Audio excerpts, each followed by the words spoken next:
Hello and welcome back to EFD, where today we're ranking 10 players you absolutely should know, the forgotten overlooked legends of the game. 10. Luis Suárez. Yes, we know you've heard of Luis Suárez, but this is a different one, we promise. Also a Barcelona star, Suárez won La Liga twice in Spain before switching to Helenio Herrera's famous Inter Milan, where he picked up 3 more titles, 2 European Cups, as well as the Euros in 1964 with Spain.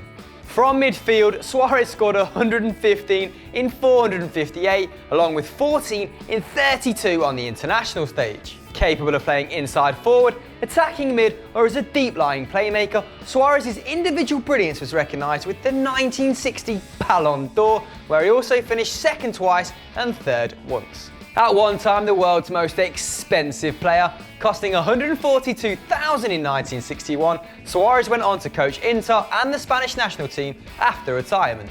He still works as a scout for the Nerazzurri today at the tender age of 81. 9. Ali Daei. Oh yes, Iranians, we've finally given your greatest hero the respect he so thoroughly deserves. Ali Daei was a tremendous goalscorer in Tehran, earning a move to Bundesliga side Arminia Bielefeld and then to Bayern Munich, where he became the first Asian player to play in the Champions League. Daei couldn't get into the Bayern first team, but won the Bundesliga in his one and only season with the side and made the bench for the famous Champions League final, where they lost to Manchester United.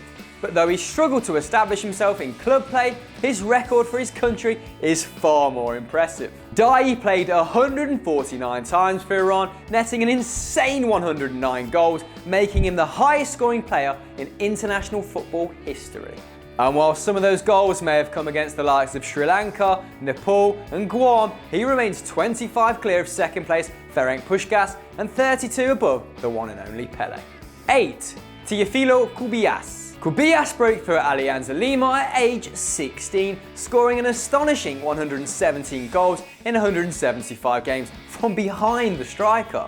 Called the Pele of Peru, Cubillas possessed a dazzling change of pace, a cannon of a right foot, and when he was called up to the Peruvian national team, it's safe to say he took his chance to shine. At World Cup 1970, he scored 5 in just 4 and was named the competition's best young player, and he bagged another 5 at the 1978 edition, meaning only 7 footballers have netted more than him at the tournament. Meanwhile, in 1972, he was named South American Player of the Year. Oh, and did we mention Pele came second? Cubillas' crowning glory came in 1975 when he led Peru to one of their 2 trophies, the Copa America. He's undoubtedly Peru's greatest ever player. Sorry, Claudio Pizarro. 7. Jean-Pierre Papin. Frenchman Papin won 4 titles with Marseille and 2 with Milan, as well as the Champions League with the Rossoneri. The world's most expensive player when Milan paid £10 million for him back in 1992, Papin was a Ballon d'Or winner and also played for Bayern Munich in the mid-1990s. Fast, 2-footed and technically superb, Papin was known for his exceptional volleys, termed papinades by the Marseille faithful. He was a danger in the air too, despite his small 5'9" frame, and scored more than 300 goals in a 17-year career. Unfortunately, Papin was a member of the cursed generation, playing for France between the European champions of 1984 and the World Cup winners of 1998. Nonetheless, he helped the side to a World Cup semi in 1986 and remains one of the country's top 5 goal scorers of all time. C'est magnifique. 6. Johan Neeskens. It's tempting to think of the great Dutch side of the 1970s as Johan Cruyff and 10 other guys. But central midfielder Neeskens was the motor of the Clockwork Orange, working tirelessly between the lines to give the great man space to work his magic.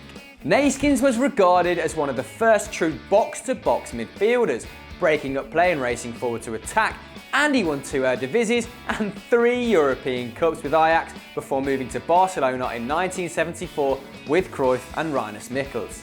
At that year's World Cup, he outscored Cruyff from midfield, winning the silver boot in the process and making the team of the tournament, as well as scoring a penalty in the final. And in 1978, he led a Cruyffless Netherlands to the final once again. What a guy. 5. Nándor Hidegkuti. Overshadowed by more famous compatriots like Sandor Kostic and Ferenc Puskás, attacker Nándor Hidegkuti was the centrepiece of the famous Hungary team known as the Magical Magyars. The side became the first ever to beat England in the UK in 1953 in a 6-3 rout. What a game! Hidegkuti played as a false number 9, netting a hat-trick in what was christened the game of the century.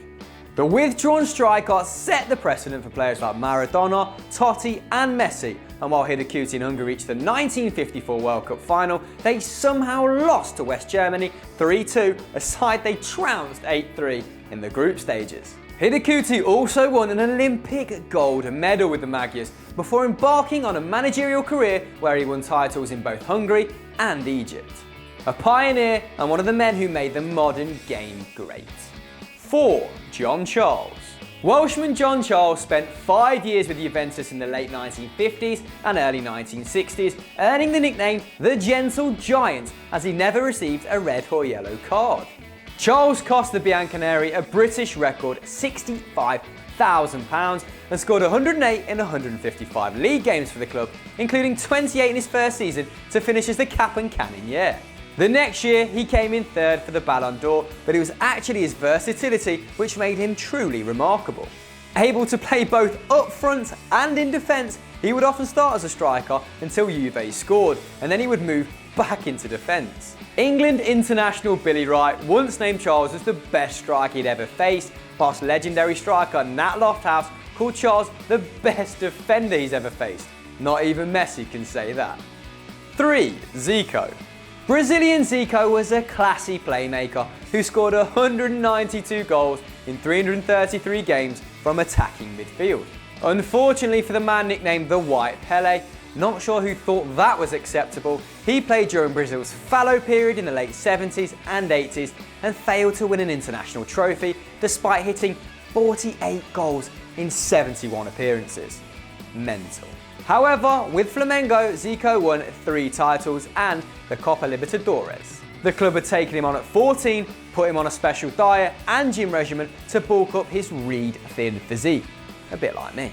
And he repaid them by becoming one of the team's greats, with fans referring to him as Jesus and his birthday, in March, as Christmas.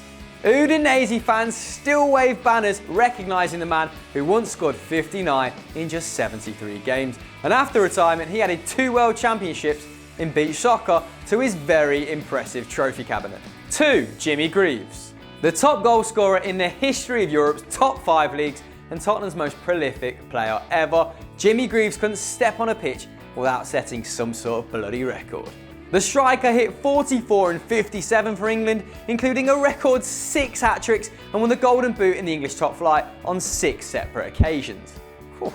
A Serie A champion with Milan, Greaves had 2 loves, goal scoring and alcohol, and indulged in both recklessly. He hit the net 466 times in 659 career games, and though injury prevented him from playing that 1966 World Cup final, he featured in the group stage, so was given a medal. Greaves was famously lazy and a little unfit, and his unwillingness to track back saw his career in Italy come to a swift end. But for natural ability in front of goal, there are a few players who have ever rivaled him. 1. Josef Bican. An international with 3 different nations, Josef Bican tops our list. The forward spent 11 years with Slavia Prague, scoring an incredible 395 goals in, wait for it, 217 games, and was known for being able to run the 100 metres in just 10.8 seconds. That's the same as sprinters at that time. Growing up in a poor family, Bican learned to play without shoes and had the support of his mother, who once ran on the pitch to hit an opponent who had fouled her son. He made it to international level with Austria, starring in the Wunder team which reached the 1934 World Cup semi. Later, he acquired Czech citizenship, featuring once for Bohemian Moravia and then for Czechoslovakia when the country was finally united. And in his 1 game on the Bohemian squad, he scored a hattie in a 4-4 draw in 1939.